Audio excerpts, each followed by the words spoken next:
I'd like to welcome you to the Advanced Users Tips for Customization and Engagement webinar. My name is Alan. With me today is Tony. Hey, hey. And today we're going to go over some small minor things that a lot of people kind of aren't taking advantage of that could be and should be, especially when we get into things like saved searches or saved links. And we're looking specifically at targeting our market and getting hyperlocal. So when we're creating these saved searches, we need to identify who our market is, who am I trying to sell to, and from there, I don't want to cover an entire state. I want to cover maybe a city, a couple of cities if they're close together, maybe a specific subdivision or area, or maybe even specific property types themselves. Maybe I'm only wanting to sell equestrian properties or golf course view properties, that kind of stuff. So with that in mind, I need to identify first my market and then getting my searches as local as possible and then polishing those SEO settings so that when people search for them, I'm going to come up in Google. I'm not going to be number one in my MLS based on my little market, but I will be number one in my market if I do it right. So let's take a look at one of the saved searches that we could set up. So in our dashboard, I'm just going to go ahead and go to the advanced search page. We can look at how we create saved searches here in a second. But for me specifically, let's say I'm working out of Florence, Oregon, and I want to show ocean view properties, and I only want to show the ones that are closest to the beach. So I could really dig down deep into just that niche of a market and kind of showcase those properties. So for us, that's going to be in the area field. If we look at, say, Lane County, specifically Florence Beach, and if we go to the view, I want that ocean view. Now this kind of search, this could work for a number of people. This could be people who are looking for vacation homes. This could be people who are looking for that retirement home, that one, I just want to live on the beach type of scenario. So we've got a large market, and from that, that's when I need to identify my market. So I have hyper-local content. I've got a lot of great beach homes right there on Florence Beach with a great view of the ocean. But if I wanted this to be even more hyper-local, with Platinum, I would set this up as a Polygon saved search so that I'm specifically using this criteria in addition to this area. So I want only these ones to show. Now these ones over here, they are actually on a hill and have probably the best view of the ocean. But now that we have some of our search criteria figured out and I got exactly what I'm looking for, this is where when I create that saved link or that saved search, I would put in that SEO options to say, hey, you're looking for beachfront property or at least a home with an ocean view. I want to fill that out as much as possible. So while we're creating saved links in our dashboard, we can actually go through, say I want an advanced search, we can specify that same criteria now that we know that our search is giving us what we want. Florence Beach, view of the ocean. When we get to this third step, this is the part that's probably the most crucial. I need a page title that speaks to my market. What is my search for? What am I exactly trying to do with this? So we talk about using these for community pages, for those niche markets, and that's all part of this. That is getting hyperlocal. That's geo-targeting your target market.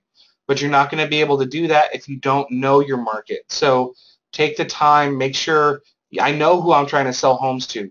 This is where I get my best business. This is what I want to be known for. When you can answer those questions, then we can get to this part. We can target our market. We can say that maybe these homes specifically, because of their price point, might be better for a business opportunity.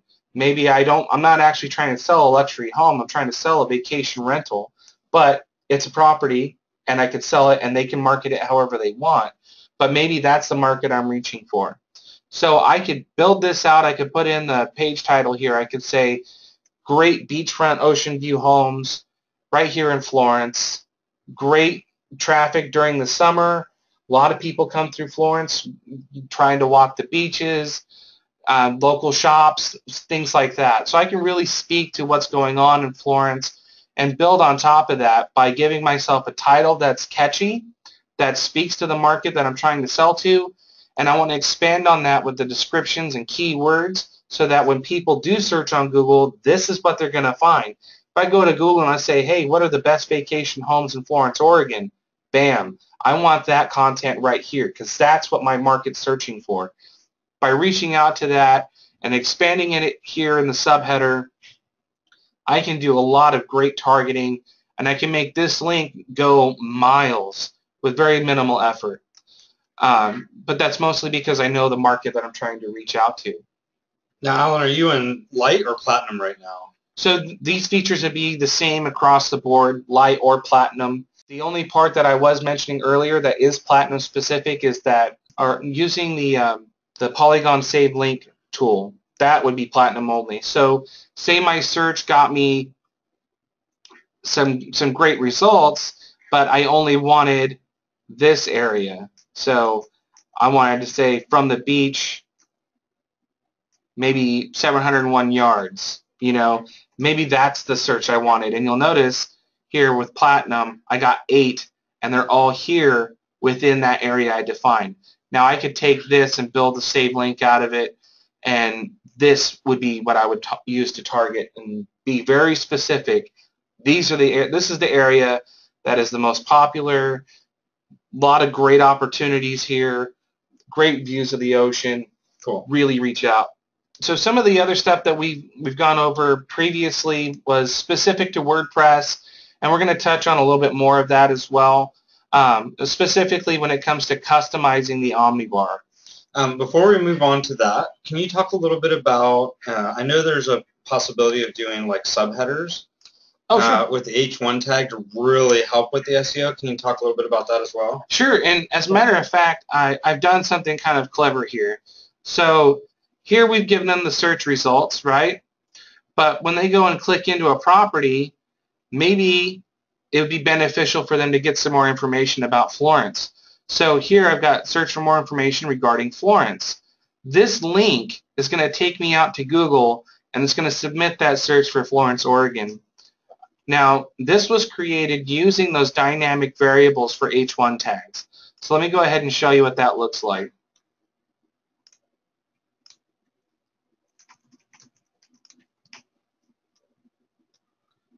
Again, this is something that's a little bit more advanced, but it's not that hard to do if you understand HTML or how to build these queries up.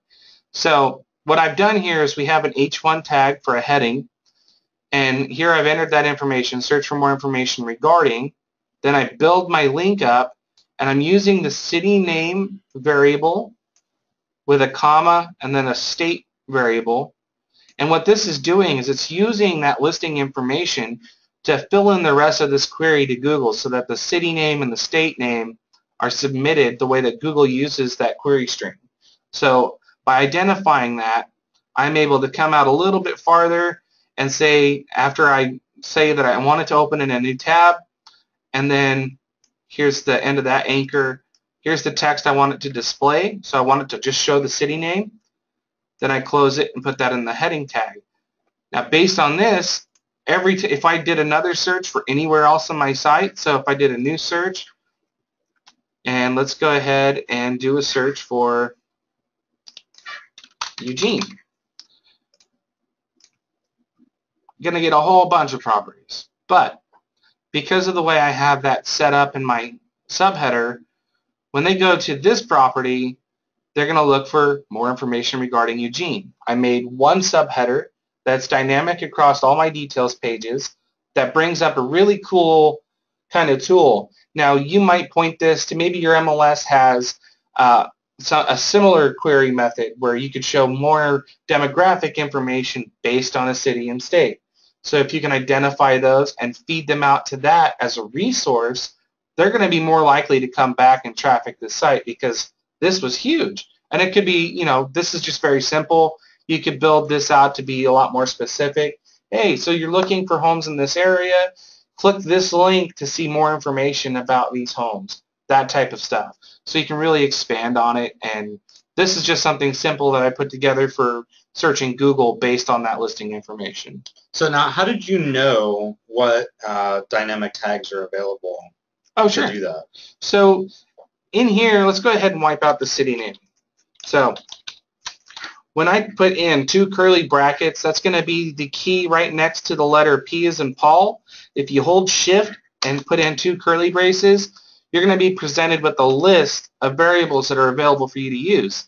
So I could get as specific as this zip code, and I can build out that Google search or however whatever tool I'm using to feed that link out to. I can feed it as much information as I'm allowed to within these variables. So there is some constraints to take into consideration there. But once I click on one of those variables, it drops it in there for me, and that's pretty much all I needed to do. I think the biggest concern is kind of what you mentioned, getting people to go off your site rather than having a link directly to your website, like having a Florence page or something like that. So are there specific benefits to having them link out to Google as far as SEO is concerned? So it kind of works in 2 ways. When I link out to Google, that's considered a backlink. So if I'm going to a specific query string, that backlink of me going to Google or going to another resource that I use a lot, that backlink helps them with their SEO, and in return, that is going to increase my indexing just slightly with Google because I'm linking back to a specific search, and they're going to see that traffic, and they're going to go, well, what's going on there? Investigate that page with their crawlers, and some magic is going to happen behind the scenes. But if I'm reaching out to another resource and they link to me, and I'm linking out to them through one of these detail tags, we're exchanging information that way. And because of that, we're both going to rank a little bit better. We're going to build those backlinks, and we're going to start to increase our presence in search engines as a group. So if you do have a resource that you use, maybe that's Graphique, which does area information, just as an example, they have a way of doing the same thing. So you can click through and see some more detailed property or some home value information based on that search. Awesome. Thank you. For the WordPress side, we did bring up, the Omni-bar and things like that. But when it comes to using the Omni-bar, there are some potential pitfalls that we want to identify, as well as when we add area fields or additional fields to that Omni-bar, and then this custom placeholder text. So that placeholder text is going to be the text that displays on the Omni-bar by default. Let's go ahead and show you what that looks like. So to use this, of course, this is a WordPress specific feature. You can build your own using the API. That would take a lot more development, and that is something that you could reach out to one of our dev partners to see if that's something that you would like to tackle and add to your site if you're not using WordPress. So let's go ahead, and in WordPress we're going to go to IDX Impress and Omni-bar settings. So in here we have a number of options for us. We can specify a custom city list. So like in the case of what I was saying before, being hyperlocal, part of that's going to be a custom city list. I don't want to cover the entire state. I want to cover maybe Eugene, Springfield, Florence, something nearby as far as travel time for me. I'm not going to spend 12 hours in my car trying to get to Eastern Oregon to go sell a house or potentially sell a house. So instead, I'm going to go through here and I'm going to trim down that list, and that's the one I want to use in my Omni-bar.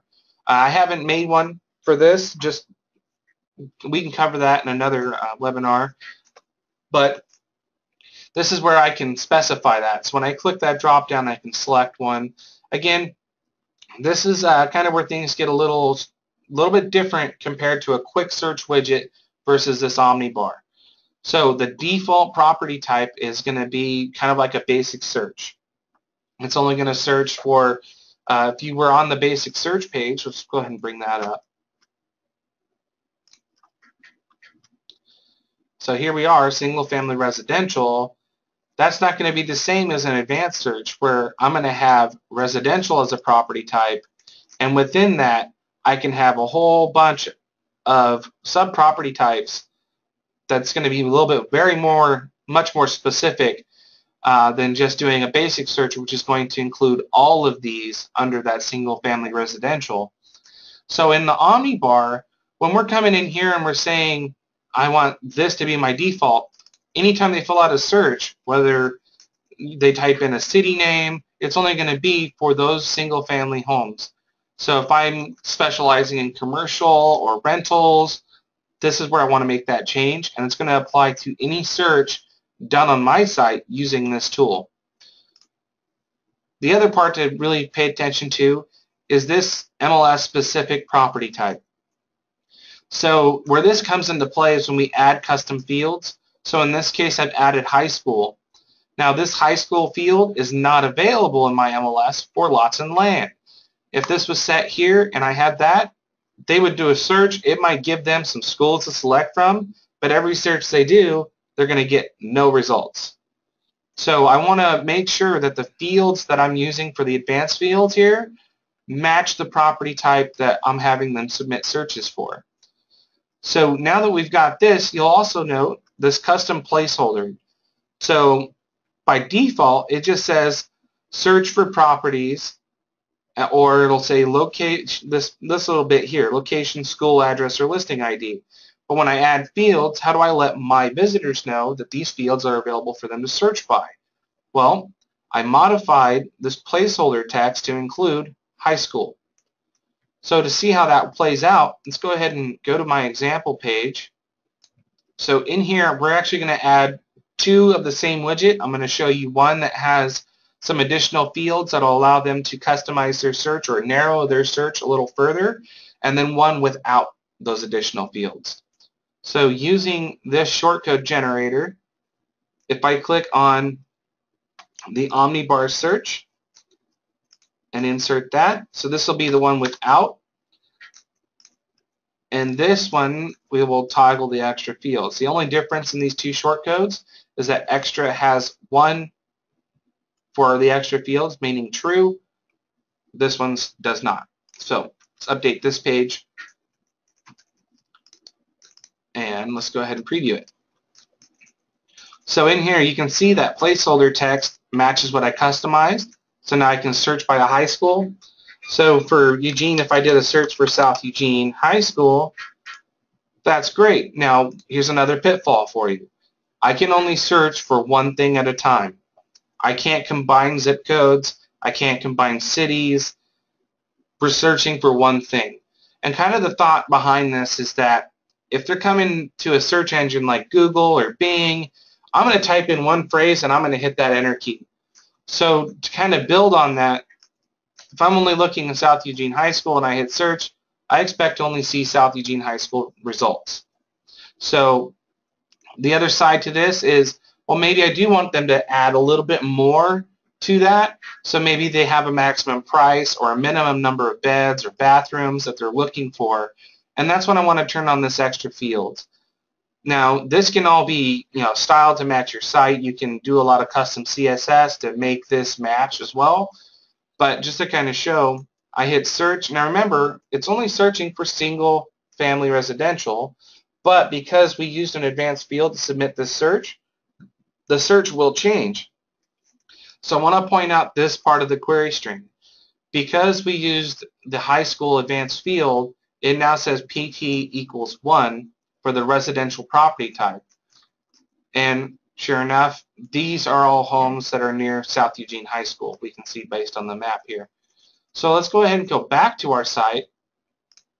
And instead of a high school, let's just type in Eugene. And we're going to search for this. Now, because this was not an advanced field, city is what we consider a core field in an IDX Broker, the property type has changed to SFR. So that is an identifier for me, so I know this is basically a basic search. This is search for all of those property types, those subtypes that I showed earlier in the advanced search. So let's say that, and I know this would probably be unsupported, but let's say I want to totally customize the living heck out of the Omni-bar search. Okay. Is there anywhere I can get the code to just go crazy with it? Sure. So one of the big spots to go for this stuff is if you go to github.com. If you're a developer, the IDX Broker plugin itself is on GitHub, so you can come in here and do a search on GitHub for IDX Broker, and you should be able to find our Impress plugin there. The other thing is that within your WordPress dashboard, you can actually go in, plugins, go to the editor, and you can say Impress for IDX Broker, select it, and you're going to dig through here for that Omni-bar. It's going to be one of these mini files, but if you're looking to kind of reverse engineer that section, you can get that from within the plugin files right there. Of course, you'll have to do some translation because WordPress programming quite a bit different than most of the rest of the web, so you may have to change some methods, but if you're a developer, that should be fairly simple. And so since we're talking about the Impress plugins, we've shown you the Impress for IDX Broker plugin, but we've added recently a couple more plugins to that family, specifically Impress Listings and Impress Agents. I want to touch on these for a couple of reasons. They open up new doors when you have these connected with IDX Broker. So let's look at the Impress Listings. So I've got Impress Listings installed, and you'll see I don't have any listings right now. But one of the cool things is because I am an IDX Broker customer, I can import IDX listings. Now, you'll see there's only one here. Well, there's a whole bunch of listings in the MLS. Why is this the only one that's showing?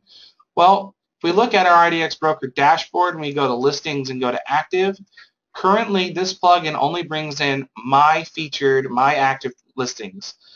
If I had an office level account and I was showing a whole bunch of, if all my agents had listings, they're all in here, I can import them all into my WordPress site.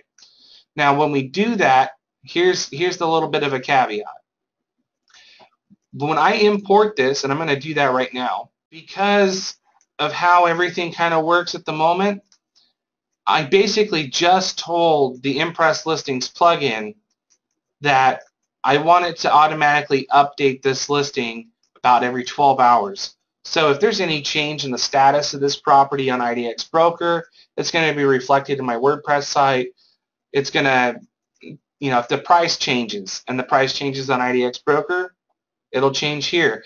But because of the disconnect, this doesn't live on IDX Broker, there's going to be a delay in how often the listing on my site is going to update. But I can go in and I can edit that listing as well. So if we come back to listings, here's the one we just imported. So now I've got that first thumbnail view. I've got all of the information that I was able to grab. So now I can come in, I can edit this listing. So most of this has been filled out for me. But maybe I know what year that was built. How many floors are there? Maybe I want to fill out more of this information. I have that ability. I can also say, maybe the property type it came in under residential may not be accurate. Maybe because of the way my MLS lists that, it doesn't match something that I would use for my market. I can add a new property type and assign it to this listing. So I've got a lot of great control just right here. And what the cool part is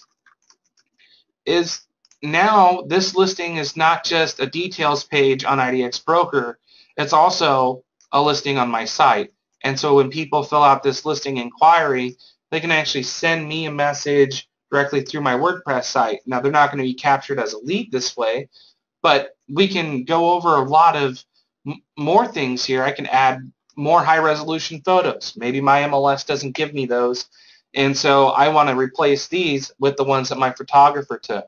So looking at it in that regard, opening those doors to your WordPress and getting these listings kind of synced up, if you will, that's the kind of the meat of this plugin. Now the other thing it allows you to do is you could enter in supplemental listings, maybe listings that aren't on the market but you'd like to have on your site just as either a showcase item or a previously sold home, so you can share that information on your site as well and be able to show those. So it's also going to bring in some search features. So we'll have search pages to show the active listing. So with that, you'll have search results for listings that you import or add to your site, and you'll be able to do those with just the basic WordPress search bar that's just part of WordPress. So you add that, these will be searchable as well. And in the same family, we have that Impress Agents. So before we before we move to Impress Agents, just want to make absolutely sure I understand. I've imported my one listing, and now I have 2 more listings that came into my IDX control panel that I see in there. Mm-hmm. Are those automatically in here now, or how does that work? So once they're available from IDX Broker, so let's say I came in this morning, that was the only property I had. I still have a lot of traffic on my site. What's going to happen is, because of the way WordPress works, it has a pseudo cron. So it's going to reach out to IDX Broker about every 3 hours and grab any new property information. But like I said before, the Impress Listings plugin is only going to update about every 12 hours. So once that 12th hour comes around, it's going to go and say, hey, you got any more properties? And IDX Broker is going to say, yeah, I got 2 more for it. So they're not automatically going to be brought in. You'll find them under the Import IDX Listings. So you'll still need to come in and select the ones that you want to import. But let's say this listing changed within that 12-hour time frame. Maybe the price went down. Maybe we had a price decrease in the market, and the seller decided to drop this a few thousand. Then this would be reflected upon that update. Awesome. Very cool. So one of the other plugins that kind of works in connection with this and IDX Broker is that Impress Agents. So we have, in WordPress, it's going to be called employees. Now, we did that because of a couple things. In IDX Broker, if I have a manager, they don't list properties, but I want them on my roster page, means I have to take up one of my user slots in order for them to be on that page. With the Impress Agents plugin, that's not going to take up an agent seat on IDX Broker. I can add them manually to this plugin and import my actual listing agents and still show everybody on the same page or within specific offices. So it's very similar to the office capabilities that are available through IDX Broker Platinum, or if you've got Office on Lite because you just need the searches, you don't really need that roster page from IDX Broker. You can still incorporate that on your website through this plugin. So just to show how that works a little bit, we can go ahead and import agents from IDX Broker. So let's just go ahead and import Tony and myself. All right. So it's going to take a little bit to bring them in, but we should. Here we go. Alan M. and Tony R. Both in there. So this, what it actually did is it reached out to IDX Broker. It got our agent photos, brought in as much agent information as it could. But what if that house that I wanted to list, I wanted to tie this agent to the listing in Impress Listings? That can be done, but it does require a third-party plugin, and we'll get to that in just a second. So now if we wanted to see what our employee, this could be our roster page. Based on this, let's just go to Tony's real quick. We can come over here. But basically, he's going to have his own bio page, just like he would on IDX Broker. And then based on that information, we can have our own nice little roster page on our website. But let's go ahead and show how we can link Tony to that listing that we brought in. So for that, we're going to need another plugin. So let's go ahead and add a new plugin. And the one that we're looking for is called Posts to Posts. So posts, plural, the number 2, posts. Here it is, and we're going to install that. Activate that plugin.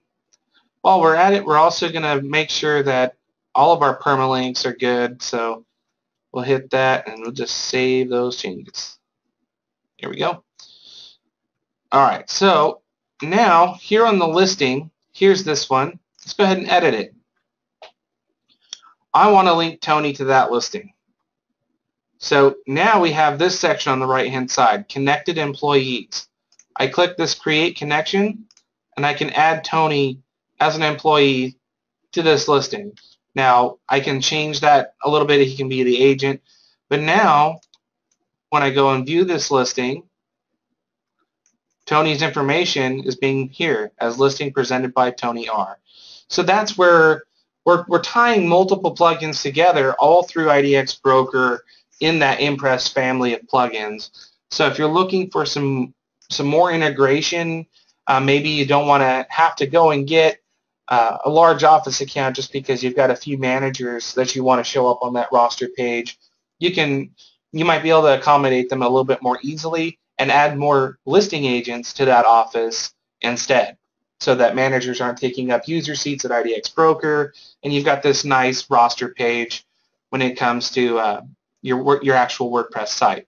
So here's his agent bio page. I clicked on it from that listing, and I can see other listings that he has because I've linked them together from within WordPress. That's awesome. Very cool. And just to kind of show that roster page, that's just going to be your /employees. So now they can see Alan and Tony employees, just Alan and Tony. Totally happy to help you if you want to give us a call or email help@idxbroker.com. Right on. All right, well, it's been a pleasure sharing some of this knowledge with you guys. If you'd like to see more of these style of webinars, feel free to send out that email to our help@IDX Broker requesting maybe some specific topics that you'd like for us to cover in the next one.